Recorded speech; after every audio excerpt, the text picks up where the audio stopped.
Hello everyone, I'm Paul and welcome to your Legion. I guess you could say I've reviewed quite a few motherboards over the last few years, but unfortunately it's actually getting harder for us to review motherboards to tell statistically which ones are better than others.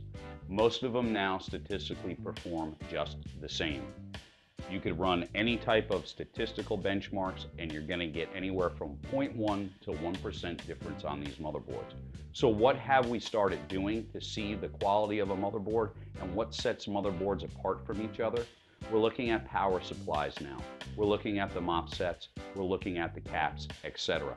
Not only that, we are looking at the peripherals. What type of peripherals are they giving you? What type of software comes with it to use those peripherals?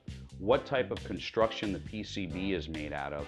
And what extra the manufacturer has done to make it different and put it above the rest from the others. Without further ado, we're going to take a look at the ASUS X99 Sabertooth TUF Tester. For those of you who still kind of enjoy an unboxing, let's go ahead and take a look at the box.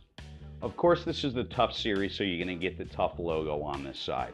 It's going to have the colors of TUF, which is the yellow, so it's going to say X99 in yellow, and it says Sabertooth in silver below. Down below is the 5-year warranty, and it shows that it's SLI. It also tells you a couple different things. On the back of the box, it gets a little bit more involved in what TUF is about. It gives you some specifications about the box, and of course, it shows you what type of I/O connections you have. When you open the box up, basically the motherboard is going to be underneath the plastic cover here. This is where your armor is. Some of your armor is going to be, and then of course, motherboard. We'll pull that out, and then underneath that, we have a whole bunch of accessories, which I'm going to go ahead and bring out for you. First, we got our little connectors for our case that goes into the motherboard. These are very easy to use. It makes it easier than you having to kind of put on glasses or get out some stuff to get your case plugged into your motherboard. We do have SATA cables included with that. Of course, your I/O plate, an SLI bridge, and they give us 2 stickers here. I'm looking for the other one. Where the hell did that go? But we got 2 stickers, TUF stickers, and then, of course, your trusty dusty Sabertooth motherboard manual, and inside of that, of course, we have our drivers. Now I'm going to tell everybody, when you get your motherboard, depending on how long it's been out on the market, you might want to go to ASUS's site and actually download the drivers or other motherboard manufacturers. You also have a quick setup guide inside of it. And then finally, with all TUF motherboards, you're going to get the certificate of reliability and your 5-year warranty notice. All right, let's go ahead and take a look at the motherboard. I'm going to go ahead and pull it off of Irma here and give you a nice look at it. What's that, Irma? No, you're not naked. What? Okay, here you go. Here's a video card. Now you're not naked anymore. All right, let's take a look at this puppy.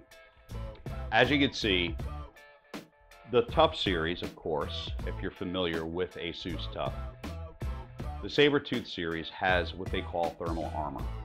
And this whole board is armor. And what this does is it keeps away dust, it pulls away heat, etc. So this fan here actually cools the VRM, and across it also cools this top heatsink. We have another heatsink down below the socket, and then of course we have a heatsink that's covering the PWM. We have a total of 9 fan controllers on the board. Of course, the two of these that are up top are for the CPU and the optional CPU. We have 1 case fan, and then we also have the header for the fan that goes onto the thermal armor.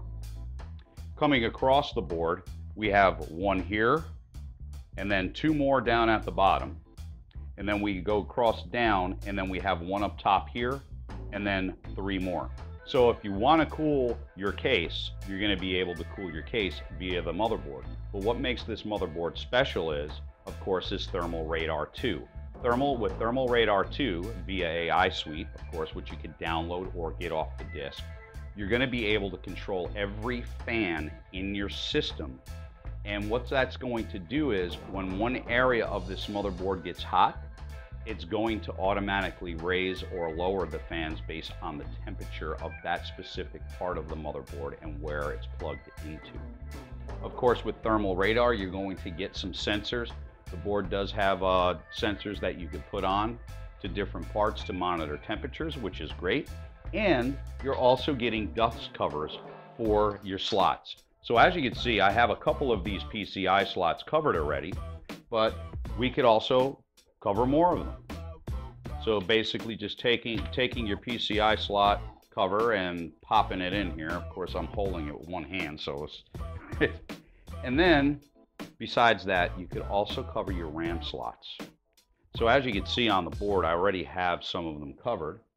And then if you really want to do it, these actually go into your I/O that you're not using, into any of the connectors on the board that you're not using to stop dust from getting into them. So Thermal Radar takes care of cooling the board, cooling your case, making sure your components are great. So what this is going to do is, and I know a lot of you who do water cooling are saying, well, I need to use one of those AeroCool fans or a fan controller in order to do it. This is made specifically so you don't have to do that. So it's going to be your call on that. Let's look at the back of the board. Part of the thermal armor, of course, you're going to get a back plate. This has two purposes. It dissipates heat, and it also makes the board more rigid. By making the board more rigid, over time, the board does bend when it's in your case, even though it might be straight up. It's going to bend. You're holding it up, so of course there's going to be gravity pulling down on it. And PCB tends to kind of come apart a little bit over time. What this is going to do is give it the rigidness so you don't start getting those fractures in your motherboard, so the motherboard doesn't fail. They put a lot of work into this board. It's a very good board. It has a lot of different features, plus it also has USB 3.1.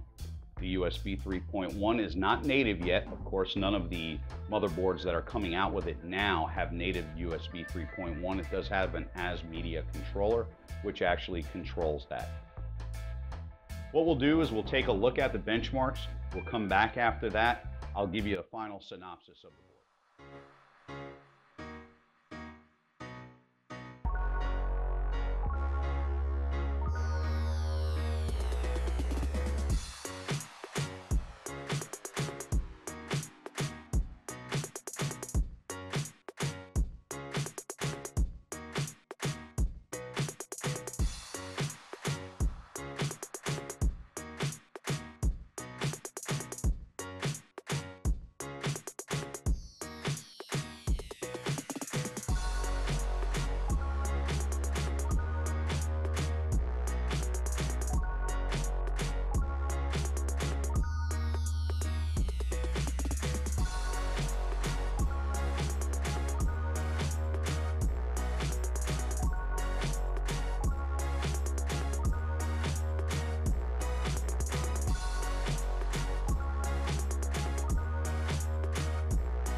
While you were watching that, I went ahead and redressed Irma, gave her a little bit of a facelift to get her ready for the next review, so she's pretty happy right now.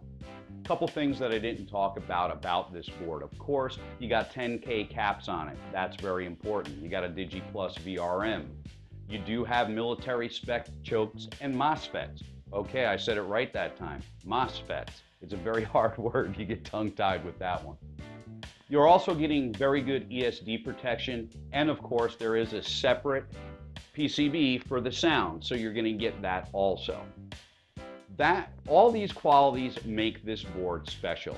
It is a server board, server tested, but it's for the mainstream, or I guess you could say the mainstream enthusiast. So you're going to get all the protection with it, and of course it has a 5-year warranty. Now, if you remember, I talked about the benchmarks. Benchmarks didn't look any different than if you were to go to another one of my videos and look at it. There's really not much there. So what everything boils down to is what they did with it. Of course, you're going to get USB boost with that. You could do UASP with it, and you could do multiple other things, especially since I didn't show it to you. This does have an M2 slot, and it is certified for NVMe. So that's another. Now I guess you're probably asking how you could find out a little bit more about Thermal Radar 2 and of course AI Suite 3. Well, that's very simple. We do have recorded videos on that.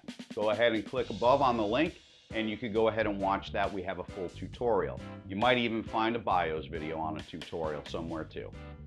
I want to say thank you, everybody. At a price of $309, I feel this deserves an editor's choice. It tested very well.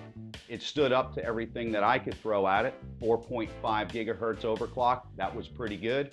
Didn't have to worry about anything, and it was very stable, as you saw on the benchmarks. Stay thirsty, my friends. I will see you the next time. Bye-bye.